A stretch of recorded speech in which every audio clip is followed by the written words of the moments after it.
que poderia ser emergencial, às vezes é muito corriqueiro, né? Exato. Então, o que eu acho que eu fico muito impressionada, eu já contei isso aqui uma vez, mas assim, até no hábito do almoço, para fazer a criança comer, porque é difícil, né? Tem hora que o menino faz 1 hora. Então, para você deixar o menino naquele estado que fica mais fácil de manobrar, você coloca o celular e vai dando comida para a criança. Mas aquela hora que era a sua hora com ele, né? E aí eu extrapolo um pouquinho para um outro estudo que eu tive o prazer de orientar.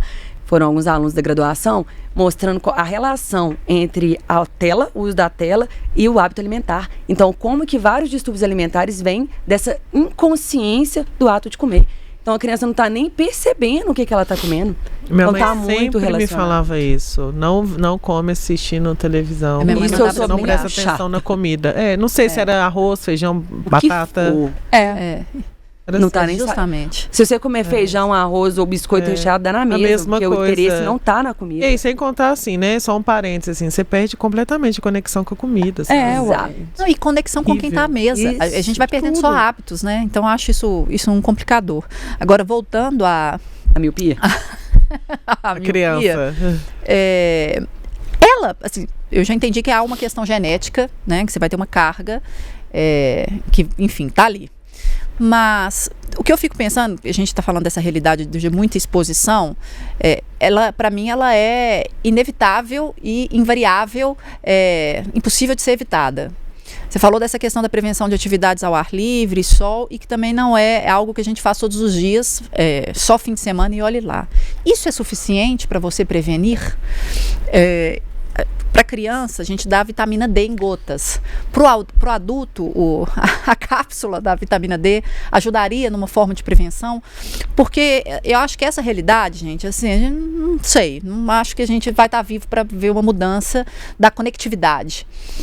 A gente pode fazer um esforço para diminuir, mas ainda assim eu acho que vai ser muito, porque a gente está muito tempo na frente do computador para trabalhar, do celular também às vezes para trabalho, para interações de qualquer natureza. Então, o que eu posso fazer além dessas atividades que elas são restritas ao momento do seu...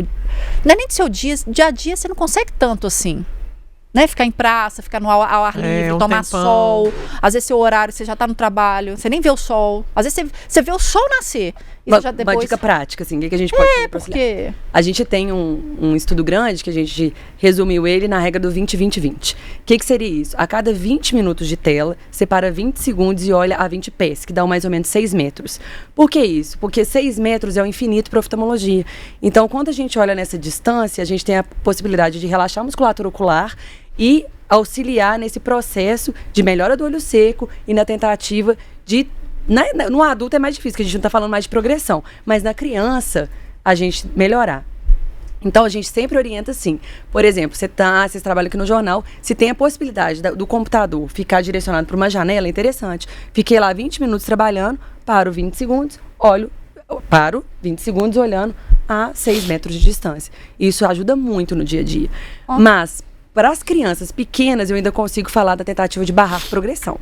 Então, o mais importante é essa criança ser acompanhada com periodicidade no oftalmologista de rotina dela. Porque eu preciso ver se no exame que eu fiz da criança hoje e 6 meses posterior, se ela teve uma progressão da miopia, a gente tem a opção de usar algumas lentes especiais. Então, tem alguns laboratórios que já produzem lentes de óculos que vão ajudar a barrar a progressão. E também o colírio, que é um colírio de atropina, que a gente manda manipular na dose certinha para a criança usar. Então, hoje a gente já tem algumas opções. Tem ortoceratologia, então a gente tem outras opções de tratamento, mas desde que a gente identifique essa progressão, né? Você falou... gente, eu tô que falo, né? Tá aproveitando pra tirar as dúvidas do filhote. A consulta, né? Você faz a consulta aí. Não, mas é só porque você falou da progressão para adulto, não dá. Mas dá para falar em estabilização pro adulto? Dá. Até porque tem só pegando gancho aqui, fala assim, pode operar de miopia, mas o seu grau tem que estabilizar. O que é isso? O que é um grau estabilizar, né? Isso. O adulto, porque a gente, quando eu falo da criança, o olho está em processo de crescimento, que foi o que a gente tratou. Então, eu consigo barrar esse processo. Agora, o adulto, na pandemia, eu tive muitos pacientes que expuseram muito mais tempo de tela e progrediram um pouco. A gente precisa... O que é o grau estável? Por que a gente quer um pouco mais de estabilidade? A gente recomenda a cirurgia refrativa, que é essa cirurgia de correção de grau, para pacientes já mais depois dos 18 anos e desde que eu tenha alguns exames comprovando que essa miopia não está progredindo. Por quê? Porque se você não vai operar, você quer zerar o grau ou aproximar de zero. Você quer ficar livre dos óculos. Então, se eu fizer essa cirurgia num grau que está variando um pouco, seja até o astigmatismo ou a própria miopia, você quer correção. Então, eu quero um momento que isso não está progredindo para que eu consiga entregar um resultado cirúrgico melhor. Então, eu quero que o paciente saia e fique livre dos óculos por um tempo interessante. Você me lembrou minha última consulta com o oftalmo, né? Que foi até quando eu fiz esses óculos novos. Maravilhosos. Maravilhosos. Eu me lembro que ele falou o seguinte: Renata, muito curioso que você tem um olho que tem hipermetropia e o outro que tem miopia, porque não dá para coexistir as duas condições no mesmo olho. Isso. E aí eu falei, então o olho meu é pequeno e o outro é grande. Aí eu passei a observar, tô brincando, não são não observe. Mas ele também falou o seguinte: nossa, que curioso, seu grau na última consulta de miopia era tanto e agora aumentou não sei quanto. Você tá com quantos anos? Falei, com 37. Ele, bom, não é natural que aumente com a sua idade. Queria que você comentasse um pouco sobre isso para ver se eu estou morrendo. Tô brincando. Mas para entender o que tá acontecendo. Você é jovem demais. Pequenas variações são possíveis, sim. Até de ajustes, por exemplo, que a gente em relação... Você tem astigmatismo também, né? Tem. Então, às vezes, o astigmatismo diminui um pouquinho, a miopia aumenta um pouquinho. Esses pequenos ajustes acontecem mesmo. Por isso que a gente vai anualmente. Às vezes, é necessário, sim, trocar o óculos, porque esse grau variou. Essas variações podem acontecer. Discretas variações são comuns. Mas se continuar aumentando? Variações maiores, a gente tem que entender. Não é o mais que é o discreto? Comum. Por exemplo, se você consultou agora, você está com 3 graus de miopia. Você veio comigo um ano depois, está com 3,25. Não, eu não considero aumento. Agora, a 3,5 a gente já considera, 3,75, né? E aí você, 75 às vezes, esse 0,25, aumentou 0,75 a miopia? Foi um aumento expressivo, né? Você deve ter observado no seu dia a dia essa condição. Agora, na sua idade, geralmente a gente não espera muito, porque seu olho já está com o tamanho que ele... Tá formado, né? Então, a gente não espera que esse olho continue crescendo depois dos 37 anos. Agora, você está aproximando mais do período que a gente chama de presbiopia, né? Que após os 40 anos, a gente começa a ter uma dificuldade na visão de perto. Então, por que eu gosto um pouquinho da miopia? Eu sou míope de 1, eu tenho 1 grau de miopia. Porque eu vou ficar presbita, ou seja, precisar de usar o óculos de leitura um pouquinho mais tarde. Porque o míope tem lupa no olho, né? Então, é como se fosse isso. O míope enxerga bem de perto. Nossa, por isso que eu faço assim, eu dou um zoom. Eu sou uma maravilha. De perto eu enxergo melhor, de longe. Mas sabe uma coisa que eu observei também? Parece que eu tô enxergando cada vez melhor de perto. Porque, eu tive também um aumento muito pequeno, assim, de 0,25, e ela falou assim, olha... Então, todo mundo aqui é míope na mesa? Míope, na Lorena... Não, eu sou hardcore, eu tenho quase 8. Então a gente tá falando de uma alto míope aqui na mesa. Graus acima de 6. E eu até queria deixar claro aqui, porque às vezes as pessoas falam quando eu tô sem óculos, que eu não cumprimento ninguém, que eu sou sem educação. Não, gente, ela é apenas míope. O meu nível, gente, assim, pegar aqui o interessa, tá de lente? tô de lente. Tá. O míope, doutora, você que não me deixe, entendeu? Mentir. O míope, se eu tiver a caneca aqui, eu não enxergo. O meu grau... Gente, tá todo mundo desculpado. Aqui eu não enxergo nada. Passou daqui, ó, eu não enxergo nada. Mas aqui pertinho, sua visão assim, é lupa. Mas assim, ó...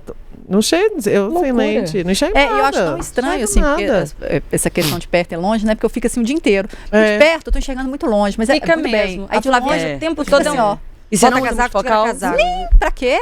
Não. É porque a visão de perto é muito boa. O míope, ele é mais resistente ao multifocal mesmo, porque ele tem uma ótima visão de perto. Pra que eu vou fazer isso, aquelas? Pra quê? E todo mundo fala da adaptabilidade ao multifocal, que ser muito difícil, assim. Então eu não tô caçando problema nessa altura do campeonato. Só solução. Não. A solução é só tirar aquelas...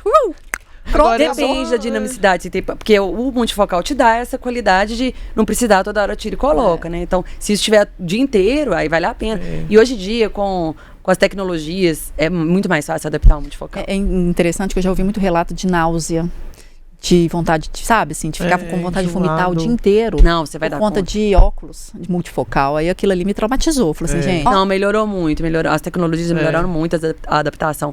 Agora, Lorena, a gente já tá falando de alto míope, né? E por que a gente já começa a preocupar?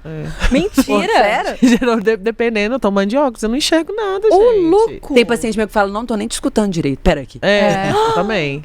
Eu sou assim. E aí eu uso óculos também, mas uso lente de contato porque me dá uma visão melhor, né? Porque assim, ó, olho de lado, a lente, né, abraça o olho, assim. Exato. Mas a gente tava falando... automiopia é que não tem possibilidade de reversar. Reversão. Tudo depende, porque quando a gente tá falando... Por que a gente preocupa mais Já era pra mim. Né, com a Lorena na mesa? Porque os olhos automíopes, eles é como se fosse não é maior? É como se o tecido tivesse esticado. A retina... São 10 camadinhas muito sensíveis e justapostas. Então, é como se eu estivesse falando de um tecido mais esticado. Concorda que um tecido mais esticado ele é mais fácil de rasgar? Sim. Então, o alto míope, ele tem mais chance de ter rotura na retina, que é o que preocupa. Então, se tem um rasguinho na retina, qual que é a grande preocupação? Descolar essa retina, né? Que isso é uma emergência oftalmológica. E vale lembrar que a urgência oftalmológica, né? O paciente, o que ele vai identificar? Que eu acho que é muito importante. Comecei a ver flash de luz, como se tivesse uma máquina daquelas antigas, tirando foto com flash. Ver flash de luz, vi muita mosquinha passando na visão, muito ponto preto, isso é sinal de alerta. Então a gente vai procurar o oftalmo o mais rápido possível para a gente fazer um mapeamento da retina.